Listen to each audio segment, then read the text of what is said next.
बेटे की सलामती के लिए मां ने बेटी की बलि चढ़ा दी। बिल्कुल सही सुना आपने, बलि ही चढ़ाई गई है। कहते हैं कि मां अपने बच्चों के लिए दुनिया से लड़ जाती है, लेकिन क्या हो जब वही मां अपने बच्चे की हत्यारन बन जाए। हजारीबाग के विष्णुगढ़ थाना क्षेत्र के कुसुम्बा गांव से आई ये खबर दिल को चीर देने वाली है।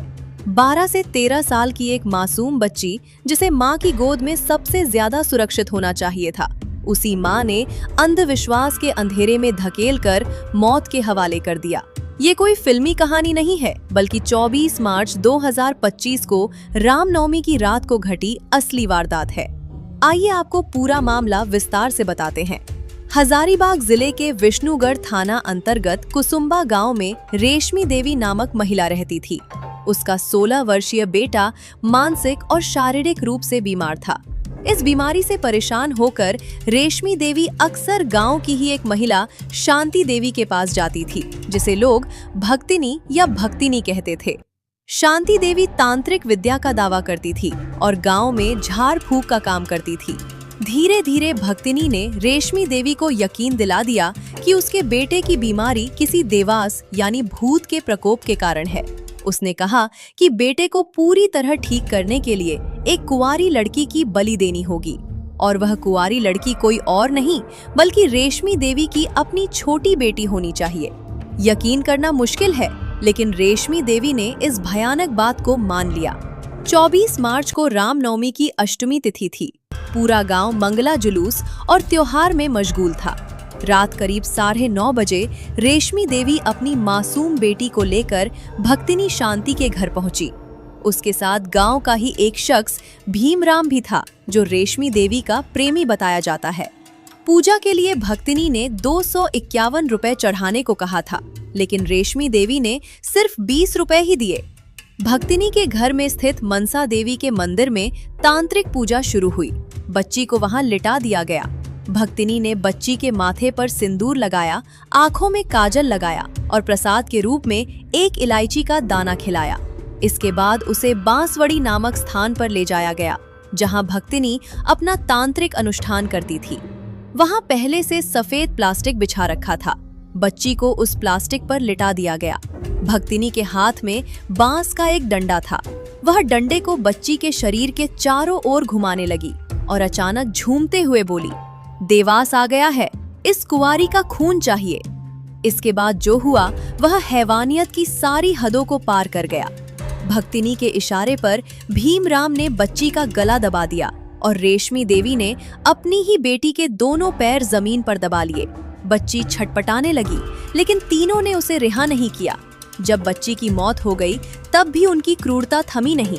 भक्तिनी के कहने पर बच्ची के कपड़े कमर से नीचे खिसका दिए गए और फिर उसी बांस के डंडे को बच्ची के प्राइवेट पार्ट में जबरदस्ती डाल दिया गया। इसके बाद खून निकालने के इरादे से पत्थर से उसके सिर पर वार किया गया। वार इतना जोरदार था कि बच्ची की खोपड़ी फट गई और पूरा चेहरा खून से लथपथ हो गया। उसी खून को इकट्ठा करके भक्तिनी ने मनसा देवी के मंदिर में छिड़का और तांत्रिक अनुष्ठान पूरा किया। बच्ची के शव को पास के बगीचे में गाड़ दिया गया। अगले दिन 25 मार्च को जब बच्ची लापता हुई, तो रेशमी देवी ने खुद विष्णुगढ़ थाने में शिकायत दर्ज कराई। उसने अपनी ही बेटी के साथ रेप और हत्या का झूठा केस लिखा दिया। पुलिस ने एफआईआर दर्ज कर जांच शुरू कर दी, लेकिन इस मामले की गंभीरता को देखते हुए हजारीबाग पुलिस और रांची पुलिस मुख्यालय के निर्देश पर एक विशेष जांच टीम यानी एसआईटी का गठन किया गया। इस टीम में आईपीएस अधिकारी नगर गोजे शुभम, एसडीपीओ विष्णुगढ़ वैद्यनाथ प्रसाद, डीएसपी अनुभव भारद्वाज और प्रशांत कुमार सहित कई थाना प्रभारी और तकनीकी शाखा के अधिकारी शामिल थे। पुलिस ने फोरेंसिक सबूत जुटाए, तकनीकी जांच की और कई लोगों से पूछताछ की। पोस्टमार्टम रिपोर्ट ने रेप की आशंका को खारिज कर दिया। धीरे धीरे जांच में असली तथ्य उभर कर सामने आए। पुलिस को पता चला कि ये कोई सामान्य हत्या नहीं, बल्कि अंधविश्वास और नरबली का मामला है। तीनों आरोपियों रेशमी देवी, शांति देवी उर्फ भक्तिनी और भीमराम को गिरफ्तार कर लिया गया। पूछताछ में तीनों ने अपना जुर्म कबूल कर लिया। यहाँ सबसे चौंकाने वाली बात ये है कि रेशमी देवी पर अपने बेटे की बीमारी का इतना अंधविश्वास सवार था कि उसने अपनी ही बेटी की जान देने में कोई गुरेज नहीं किया। वो भक्तिनी के हर कहने को सिर झुकाकर मानती रही। पुलिस के अनुसार भीमराम पर पहले भी 2 हत्याओं का आरोप था, लेकिन वो कभी पकड़ा नहीं गया था। इस घटना ने पूरे हजारीबाग और झारखंड में आक्रोश फैला दिया। लोग सड़कों पर उतर आए। भाजपा ने 12 घंटे का बंद बुलाया तो कांग्रेस और झारखंड मुक्ति मोर्चा ने भी जमकर विरोध प्रदर्शन किया। राजनीति गर्मा गई, लेकिन सबसे अहम कदम झारखंड हाईकोर्ट ने उठाया। कोर्ट ने इस मामले का स्वतः संज्ञान लिया और राज्य सरकार तथा डीजीपी से जवाब मांगा। कोर्ट ने कहा कि इस तरह के अंधविश्वास और नरबली के मामलों पर तत्काल और सख्त कार्रवाई की जाए।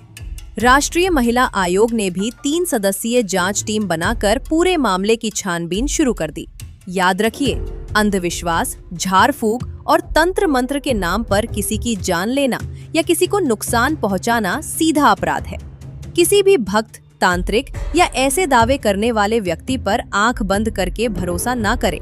अगर कोई आपसे या आपके परिवार से इस तरह की कोई मांग करता है तो तुरंत पुलिस या प्रशासन को सूचना दे।